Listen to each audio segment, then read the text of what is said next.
Hey everybody, welcome, and thank you for listening to this episode of Marriage Therapy Radio. My name is Zach Brittle. I'm here with Laura Heck. We are here today with Melissa Orlov.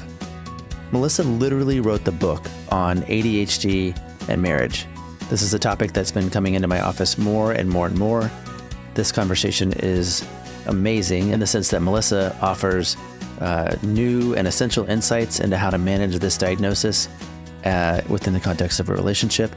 I am really glad to have found her. I think you will be too if this is part of your life at all. I'll encourage you to check out her book. I'll encourage you to check out her website, which has workshops. But for now, this is a very cool conversation. Stick around. I don't know if this is real or if this is imagined, but I feel like every third inquiry I get into my practice involves some kind of neurodiversity question around whether ADHD or whatever it is that may be impacting the relationship. I'm here in Seattle. For some reason, I have a lot of nurses that are married to software designers. And so it's sort of, they have this, they have this high, empathy, bedside manner sort of thing. And then they have this other kind of hyper-focused, I'm really good at this one thing kind of thing. But what I'm really excited about is just like, literally, I just wanted you to tell me everything there is I'm supposed to know about ADHD and marriage because I... Can you just download all of your years of knowledge? It's the elevator speech. Yeah. Yeah. Well, I'm happy to do that. So let's just get going. Well, you that kind of a startup or whatever you want. I see a lot of folks that might have ADHD or are neurodiverse. It's a great start. Well, okay. Can I just ask, one, you have been in the game for a very long time, and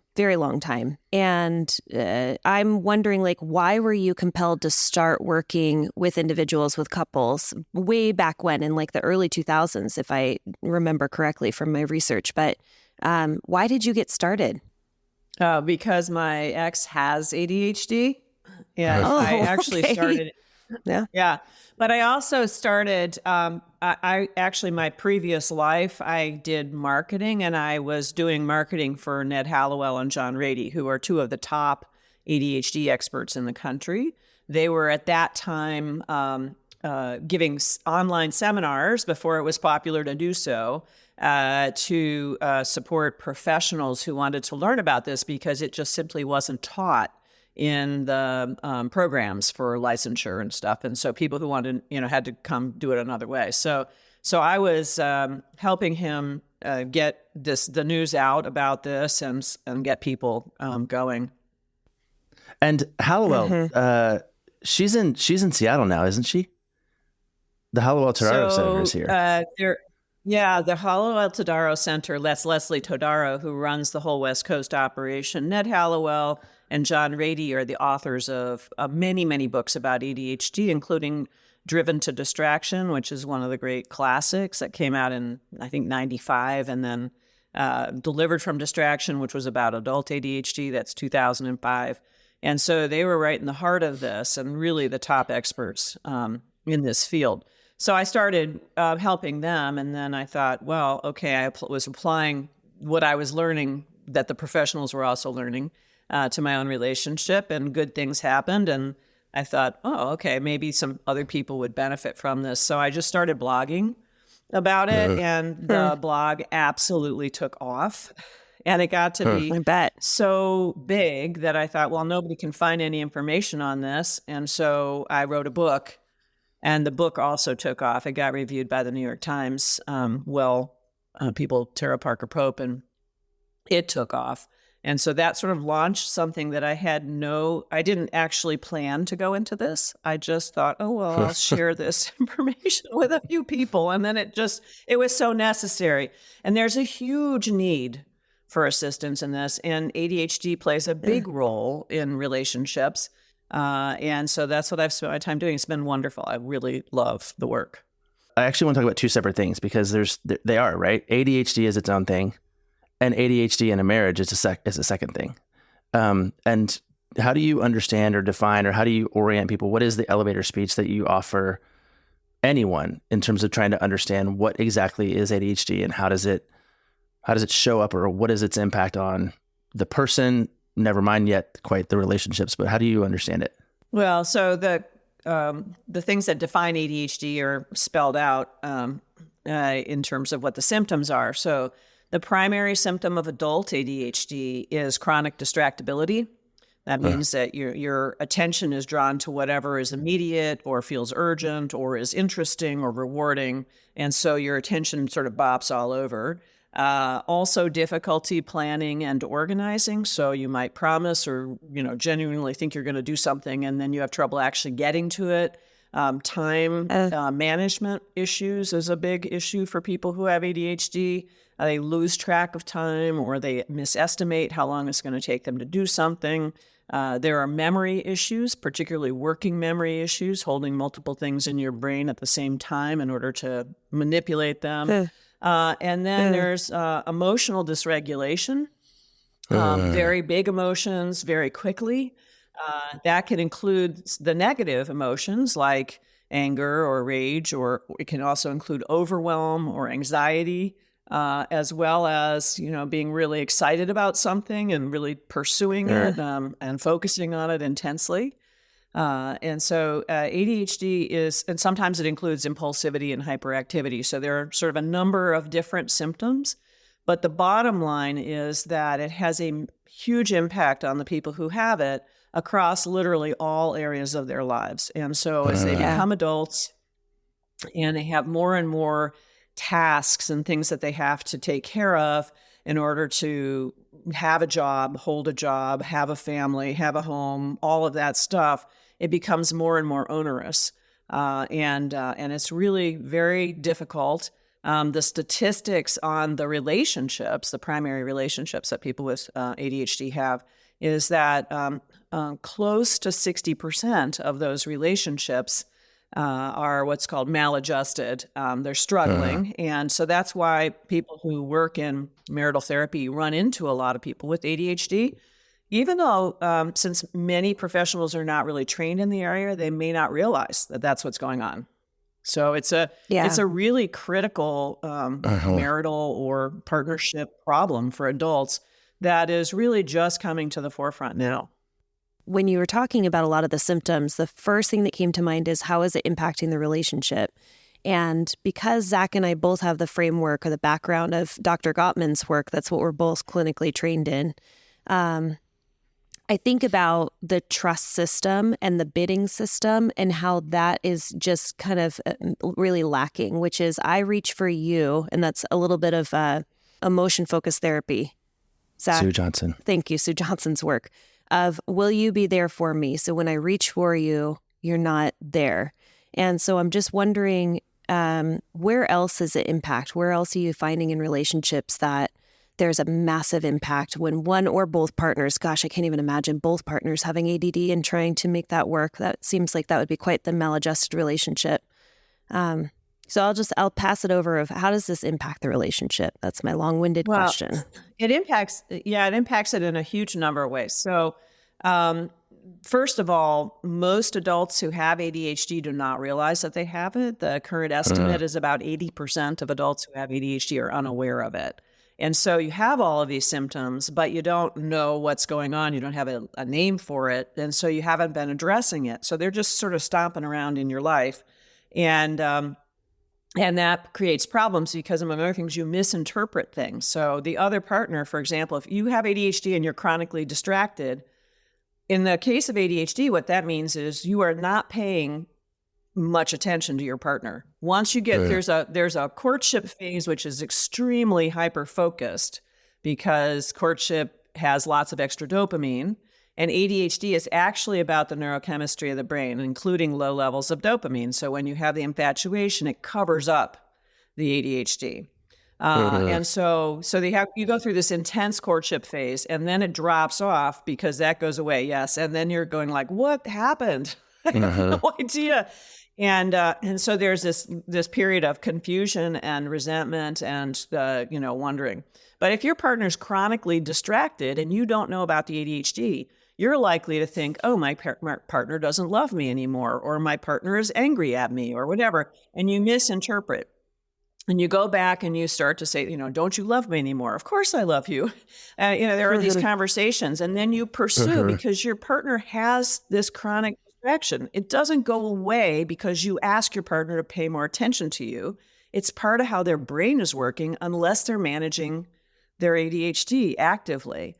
And so it gets worse and worse. And eventually the pursuit, in the pursuit retreat patterns that you know of from Gottman, the pursuit gets more and more aggressive. And then that person starts to push back or escape or fight or whatever. And they get these negative downward spirals. And there are many examples of misinterpreting the ADHD symptoms that end up in negative spirals that become very emotionally laden. For example, trouble following through on tasks.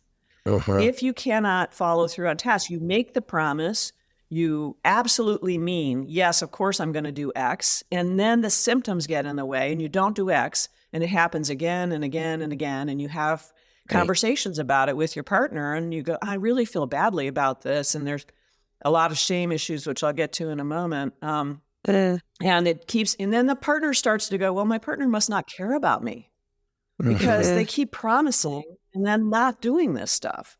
And so there are many different areas. It starts to impact your sex life.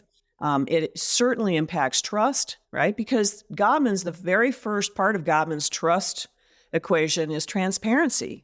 And transparency means, among other things, you're going to do what you promise you're going to do.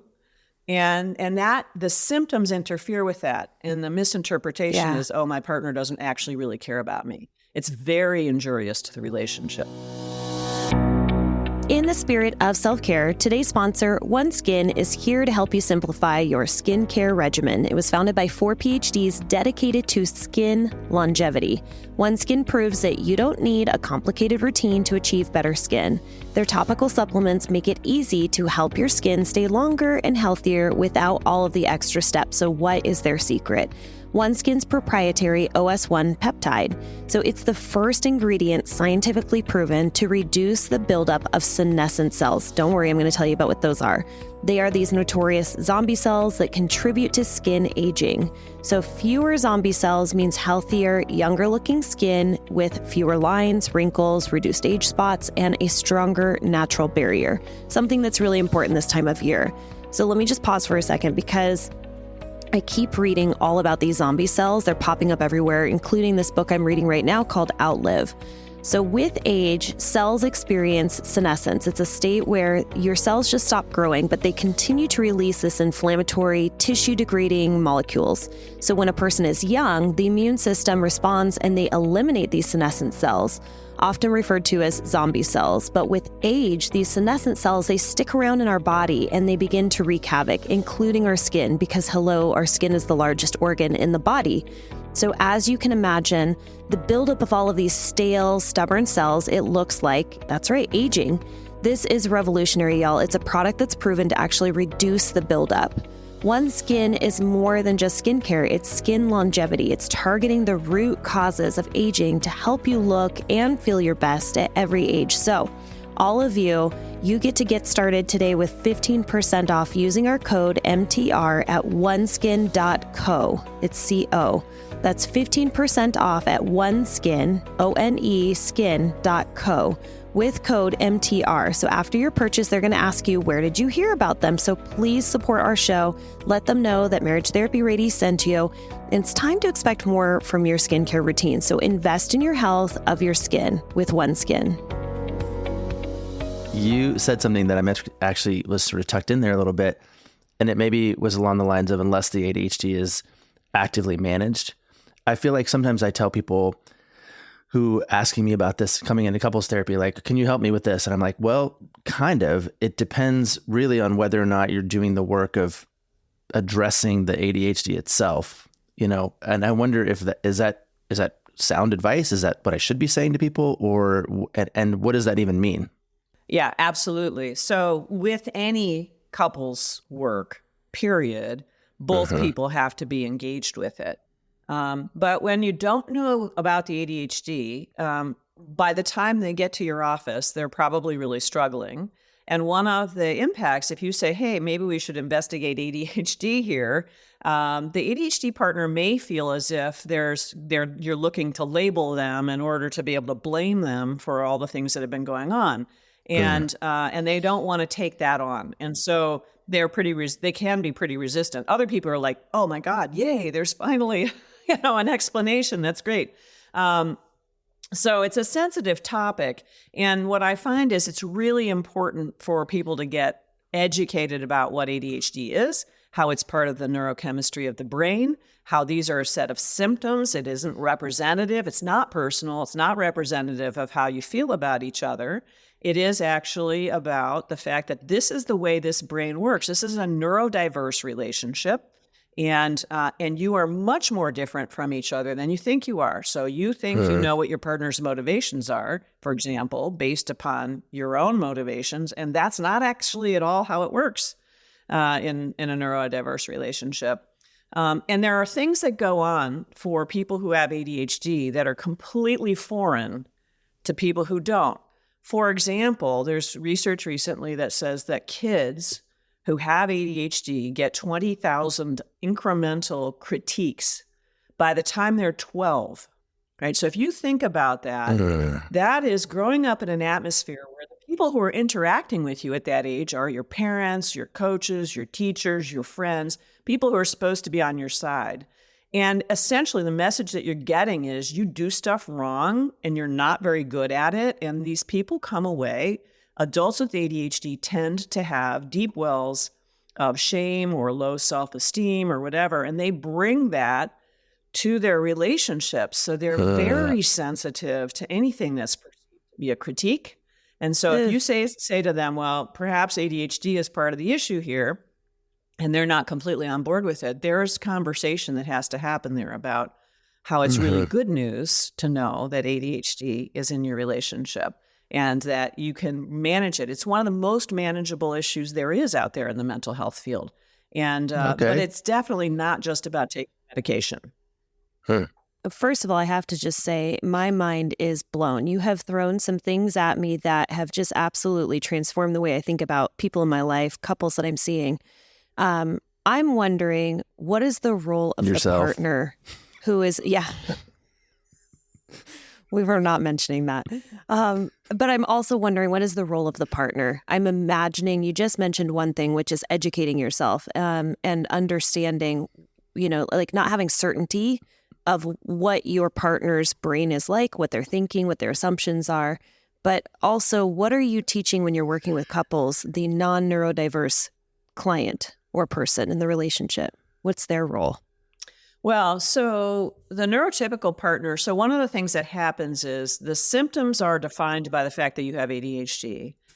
The other partner has responses to those symptomatic behaviors that are predictable because they're just very human responses. So I talked before about a partner's chronic distractibility, and then the response to that, feeling unloved, right? That is the human response, understandable. If your partner's not paying attention to you, you wonder what's wrong. So there are these very predictable responses, extremely predictable, that when people read my first book, they say, what were you like living in our house? How do you know all this stuff? It's because the patterns are really the same.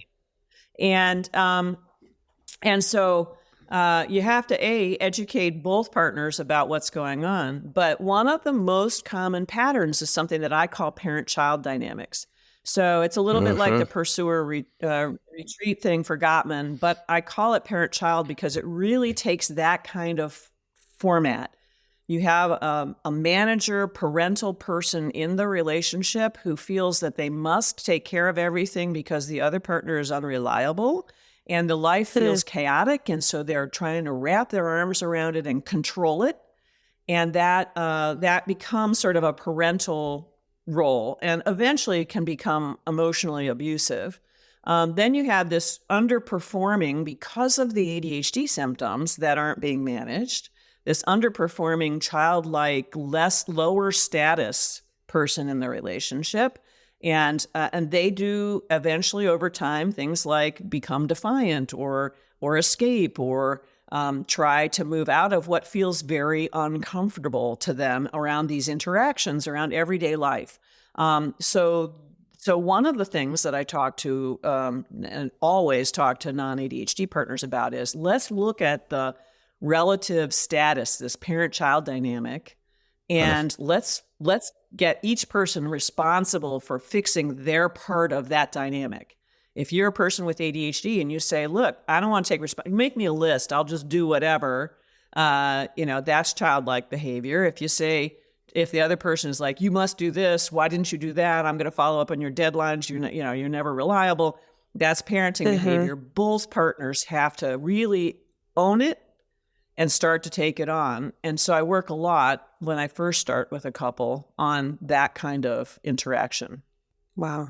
Yes. Couples need to work on that stuff. How do you point them in the right direction? I mean, you mentioned a little bit earlier that, managing ADHD isn't simply about taking medication. Is medication a critical part of the equation? And after it is or isn't, factored in, how do you help couples navigate through the challenges that are created by these dynamics? So I've put together a 3-legged treatment approach. So the first Awesome. 2 legs are things that physiologically change the brain. Medication is one of those things, but not the only one. But that are known through research to help change the way the brain is functioning if you have ADHD. The second leg is about behavioral changes that the ADHD partner puts into place. Typically, these are structures. The ADHD brain is unstructured internally. It's sort of has a lot of stuff going on. Hierarchies are difficult to create, et cetera. And so these are things like reminders, lists, calendars, exercise buddies, whatever you need to do to structure it so that you have a framework into which you can keep yourself more organized. And then the third leg is, and those 2 legs are researched a lot, and the research is very clear. Doing both of those legs is better than only doing one of them. And then the third leg is interactive strategies. I've done a lot of work in there, and I tend to take people's work, like Gottman's work and whatever, and modify it for the very specific issues that ADHD couples face. And so if your listeners are interested, I have a free treatment ebook on my homepage that they can go and download if they want to, about the structure, how to optimize management of adult ADHD. I'm not a doctor, so it doesn't include that kind of stuff, but it provides this framework and what you have to think about to get an evaluation and that kind of stuff. So you have this 3-legged approach, and you should use strategies from each of the approaches. So the person with the ADHD, their job is to manage the ADHD so that they are more reliable, right? And that includes managing emotional content, which is very important, calming the relationship, as well as their ability to be dependable if they agree to something, and they should have the right not to. And in parent-child, often they don't feel they do. So, but they should find a structure that works for them so that much of the time they follow through as they think they're going to follow through, that structure supports them. The work on the other side is stop managing, learn to deal with your anxiety about this stuff, start coordinating instead of dictating, and come to terms with some of the grief and the emotions that you're feeling about the fact that you're unexpectedly in a relationship that is neurodiverse and isn't what you expected, right? What you expect is what you got in your hyper-focused courtship, which was, you were the moon, the stars, the sun, everything all wrapped up in one. Pretty exciting. Amazing. Yeah. Yeah, it was really exciting. And then it falls away, and you actually have a person who struggles to step up in the relationship, even if they're really successful at work. If they're seeing you guys, it's because they're struggling. I'm kind of hooked on this question. Talk about focus, where you talked about the dopamine of being in the courtship phase and that limerence of first falling in love and having more dopamine. And then as your relationship evolves, less dopamine where there's more behaviors. Is that correct? Like the less dopamine, more behaviors from the neurodiverse person in the relationship. I'm kind of wondering about that interplay as far as just over time, because I just read the book Dopamine Nation. I don't know if you've read it, and I just found it so fascinating, and I'm thinking about dopamine a lot. But are there other ways, because I'm thinking about, okay, if dopamine was great, behaviors were great, or I guess it was, can you explain a little bit more about the very beginning of the relationship and why dopamine was sort of masking those behaviors at the very beginning? Yeah. So I cannot remember, and I wish I could, the title of this book. But there's a scientist who has studied the chemistry of love, essentially, Okay. and wrote a book about it. And it's like Why We Love or something like that. You guys could look it up. But Helen, maybe, I don't know. Fisher, no, I don't know. Anyway, so there is the chemistry of attachment, human attachment, is that dopamine, which is part of the reward and attention systems, there's a lot of it. 100% of us get this. It isn't about just having ADHD. When you are infatuated with something, there is a 20 to 28 month period during which your dopamine levels are very high. Is this similar to like when you have a baby, your oxytocin levels go up really high as a connector, right? This is the same kind of thing, but this is about courtship and coupling. So you have this period, 20 to 28 months, in which the person who has ADHD, and ADHD, by the way, is misnamed. It should be attention dysregulation, not attention deficit. It doesn't have anything to do with deficit. It has to do with the fact that your attention is inconsistent. So sometimes you are really hyper-focused on something that's interesting and whatever, rewarding. And sometimes you can't focus at all because the thing isn't as interesting. So dopamine is part of the attention and reward systems. And so if something feels rewarding, you can pay attention to it.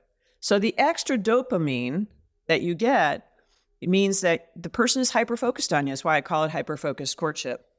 And then it falls off. Often will fall off like rapidly. Like, okay, you're going, boom, gone.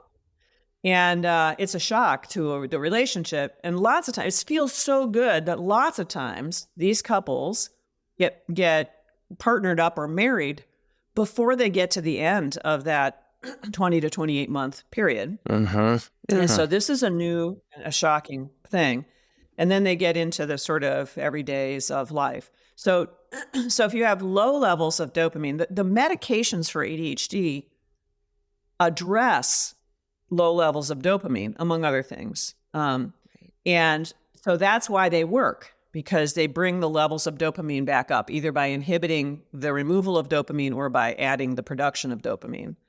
And so that's why, as treatments go, in that leg one physiological treatment area, the medications are some of the most effective ways to approach that part of ADHD. You should also get better sleep. You should also exercise, the other things. You should also do mindfulness training. So the other things that also change the brain, but medication is the easiest way to get a pretty big effect on how to manage ADHD, how to calm that brain, how to stay focused longer, how to manage your big emotions better. All of those can be addressed with medications. Managing the big emotions better. That reminds me of I was going through your recommended, by the way, your website is just like, it's amazing. There's so much gold in here. But in your books and resources, I found that you had referenced Harriet Lerner talking about her book with anger. And I was like, okay, that's interesting. What's the connection there of why you would recommend Harriet Lerner's book on anger? But it sounds like it's all about being able to manage those big emotions and learning how to manage them. Well, interestingly, actually, I recommend that book often for non-ADHD partners. Because they're in this situation where they keep trying really hard to get their partner to change, to be less volatile, to be more dependable, and there's the part of not knowing about ADHD and being married to somebody who has ADHD is you're trying to push them in the direction where they are a more participatory, more partner-like partner. And that brings with it over time a lot of frustration. So the divorce rates for people who are in relationships impacted by ADHD or people who have ADHD are the same when they're younger. And then they go up to about double the regular population as people have been in these relationships for a long time. And that's a reflection of the build of frustration and other things that happen over time, because these problems are intractable. It's not about willpower. It's about how the brain works. They're intractable until you know about the ADHD and until you start managing it. And so it's the other partner is constantly pushing, and eventually they just become angry. Like, why aren't you paying attention to me? This is ridiculous. And then they need to realize what learner does really well is say, hey, look, these are circular things, which they are. These are patterns. These are repetitive patterns. You need to step out of the circle and change how that circle is by definition by stepping out of it. And so that's why I recommend that very regularly, actually, for non-ADHD partners who have the ability to do that. The people with the ADHD, their anger issues actually need to be addressed at the more chemical level, because it's actually being created by the chemistry of their ADHD. So you said something a little bit earlier that, like, maybe not surprisingly, Laura's got all these questions about the ADHD partner, and I've got all these questions about the non-ADHD partner, and neither one of us is diagnosed or married to anybody in those specific kinds of, but the residue is there. But I feel like I spend a lot of time in my couple sessions anyway, trying to invite the non-ADHD partner to empathy. And you said something a little bit earlier, which was, get them to stop dictating and start to coordinating. How do you recommend or help them, envision that as a strategy when they probably come in going, I do this and I do that and I do the other thing? What's the shift they need to make to help them lean into more of this, like maybe empathetic coordination? This is one of the issues. I'm going to burst your bubbles here on the Gottman stuff. This is actually one of the issues with Gottman and ADHD. Okay. So Gottman, broadly, is get the partners to partner and then fix their problems. ADHD therapy works the opposite way. Have them start fixing their problems and then get them to partner. Okay. And so actually... Go for it. I want to hear all about that. Okay. The path to empathy for partners who are impacted by ADHD is actually a path of education. You have to get them out of their denial that they play a role. The classic way that they'll come into your office is, if my partner with ADHD would just fix the ADHD, everything would be fine. And the person with ADHD is saying, if my partner without ADHD would actually just stop being so angry at me, everything would be fine.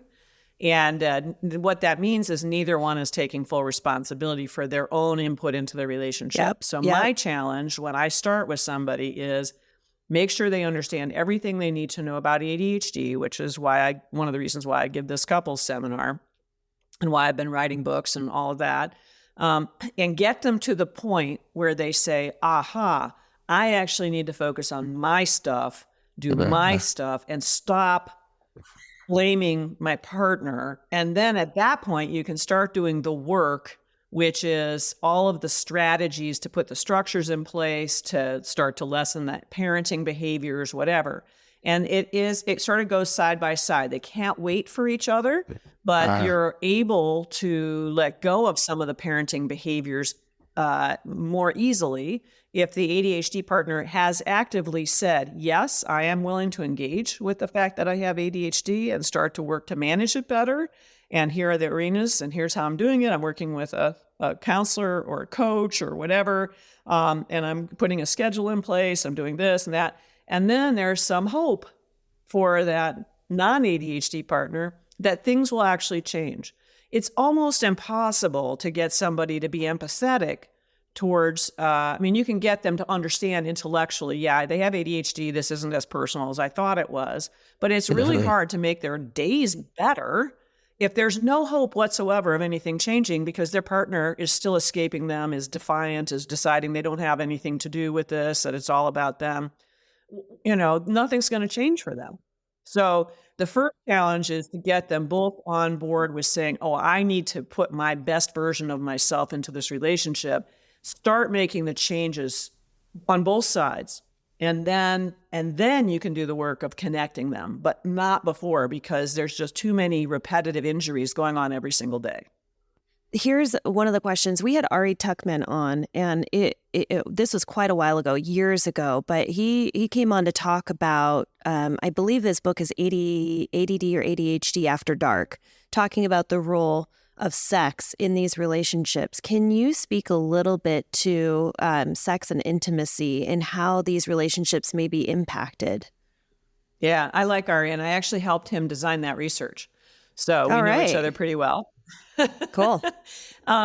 Yeah, so sex and intimacy, unfortunately, by the time folks are coming to see you guys, the vast majority of the people who find me are not having sex and do not feel intimate. The symptomatic behaviors and the angry frustration, all of that stuff have made it so, and the breaks of trust, which are very significant, have made it so that people don't really feel as if they're able to be intimate with each other, and they don't trust each other on many different levels, both emotionally and in terms of what they're doing or not doing, in the relationship.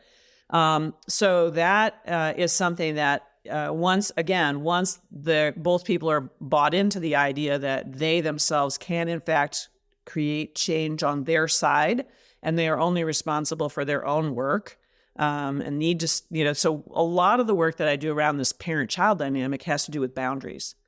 And it isn't boundaries as in what my partner cannot do. It's boundaries as like in Terry Cole's model, which is how do I align my personal values with my own behavior? A non-ADHD partner who is being, who is taking on somebody else's responsibilities and deadlines, or who is being critical or mean, is probably not living in alignment with their personal values. And so that is a good way to help people motivate around a new way of thinking. Same thing with the ADHD partners, getting into thinking about what it is they want to do. They have more complications. The boundaries work is really effective, though, for the non-ADHD partners. And it's one of the best ways in to really thinking about, hey, regardless of how I feel about how I don't understand why my partner is like this, and I don't like the way that they're not being partnered with, and they're not being a good partner with me, I can at least start taking control of how I behave, and also start thinking. She does a 3-tiered look at values, like what's really, really, really important, what are deal breakers, all the way down to, what is just a want.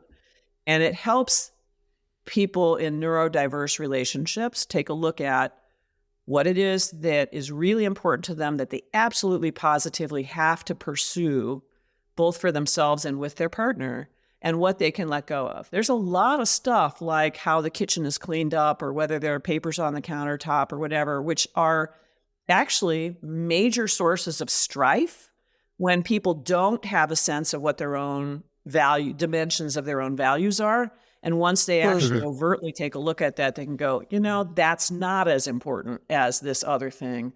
And the other things tend to be things like paying enough attention to each other, which is not currently happening in the relationship in a positive way. The attention is typically negative. And so really trying to reorganize them about presenting themselves differently in the relationship. I don't know if that answered your question or not. Thank you. No, it was wonderful. And it's nice to hear that you have ties and connections with Ari, and that you've been working with him. And yeah, I mean, I know one of the things that Ari says is, look, you got to become more dependable in order to be able to have an intimacy in a sex life, right? He says, the path to better sex is doing dishes. That's one of the things that came out of his research. I mean, generically. But it's true, because it's representative of a much larger thing that they're doing, which is managing the ADHD, overcoming the symptomatic issues that lead them to avoid or to not remember or to not be structured enough or not see what their partner's needs are. And so it's a joke, do the dishes, have sex, but it shows up not only in Ari's research, but also actually in the general marriage research. Totally. Yeah. I have a funny Ari Tuckman story, which is I was visiting, we were over in New Jersey for a vacation, and my cousins live there. And they were talking about their family and their life, and they said, "Yeah, we took our kid to see this ADHD specialist, one of the best." And I go, "Was it Ari Tuckman?" And they were like, their whole brain like blew up, because like, how would I know the name of the specific person? Because I live in Seattle. But I am definitely 100% putting Melissa Orlov on our list, because I can't even believe that people don't. Well, I can't even believe that I only learned about you a month and a half ago, and that you're not blowing the whole thing up, because it's definitely, like I said, at the top of our time. I feel like every other inquiry I get right now is about how does ADHD affect the thing. So I've been pointing people in your direction, toward your book, toward your workshops. Tell me, again, if people want to find you and they want to work with you, give me the elevator speech. Tell us how to help people connect with Melissa Orlov. So they can find me at my website, which is ADHDmarriage.com. And I do have a contact thing where people can send me personally a message. I might or might not. It might not reach me completely, or it might. I don't always answer, but I try. But I have a consulting group where people can who are interested in getting assistance can meet with somebody that I have trained and do work with. We meet weekly to talk about the cases and et cetera. And I have a couples seminar, which I think is actually one of the best ways to get into the topic. At the moment, it's 9 weeks long. It may turn into 10. I'm not sure, because there's just a lot of information to give. But it really does help couples see their relationship in a new light and gives them tools for improving what they're doing. For people who don't want to do that, there's website resources and my books. The first one, The ADHD Effect on Marriage, is a really good introduction to what goes on in these relationships and what the patterns look like and some of the things that you need to do, the steps that you go through to improve things. And for those who are professionals, there's a book called The Distracted Couple, mental health professionals, that gets at the issues that people face. I did a couple of the sort of baseline chapters on how to work with these couples in that book as well. So there's a lot of information out there, and I'm delighted to hear that that the people are coming to you and saying, we think ADHD might be an issue, because that's a huge improvement over 10 years ago when nobody knew about it. So that's really great. Well, it seems like you can't throw a rock in Seattle without hitting some neurodiversity topic or something that people are starting to think about outside of the sort of the box of the standard, this is how you do it kind of thing. So I'm just so grateful to have resources. Well, I would be happy to talk with you guys another time. You can talk about rebuilding trust, or we can talk about, something in more depth, the parent-child stuff in more depth, or whatever you want. That's fine. Because there's a lot of richness here. And also, when I start describing this, a lot of people recognize themselves in it, or parts of themselves. I literally cannot go to a party and tell people what I do without having an extended conversation about personal experience with ADHD. So what do you tell folks when you're on an airplane and they say, what do you do for a living? What is the cover story, so that you don't end up talking about your professional life the entire flight? Actually, I don't mind talking about my professional life. I've gotten pretty good at making that a short conversation. I just tell them, I work in mental health with couples where one or both adults has ADHD, and help them improve their lives. And sometimes people jump on it and sometimes they don't. But if they do, one of the biggest things for me actually is building awareness. It's because this is not something that as many people know about as should. And so it's important to get out there and talk about it with people. Well, my mind is blown, and I know that you have your live seminar, but I've been really kind of absorbed into your website. But it looks like you also have a way for folks, if they don't have the live seminar, they can do the self-study seminar as well, which is pretty spectacular. And again, the website is ADHDmarriage.com. Thank you so much, Melissa, for your time. I know that you are a busy woman, and we appreciate you being on the podcast and sharing awareness with our listeners. Well, thank you. Oh, you guys, I'm giggling so hard. Do you ever have those, talk about shame. I had like a little bit of shame doing that interview where I was trying to construct these questions for Melissa, who I have just like so much respect for. And my brain is firing in all these different directions. And I'm like, come on, just say the question, ask the question, Laura, just do it. And anyway, that's what it looks like to have an interview with a perhaps neurodivergent brain asking someone, a professional, where you're just trying to show up as your best self. Goodness gracious. Thank you. That was an amazing interview. Again, I want you to go to this website because the resources are endless. It's ADHDmarriage.com. And we are just so appreciative of having Melissa Orlov on. She was fantastic. Thanks for all of your time and attention, making your relationship better today than it was yesterday.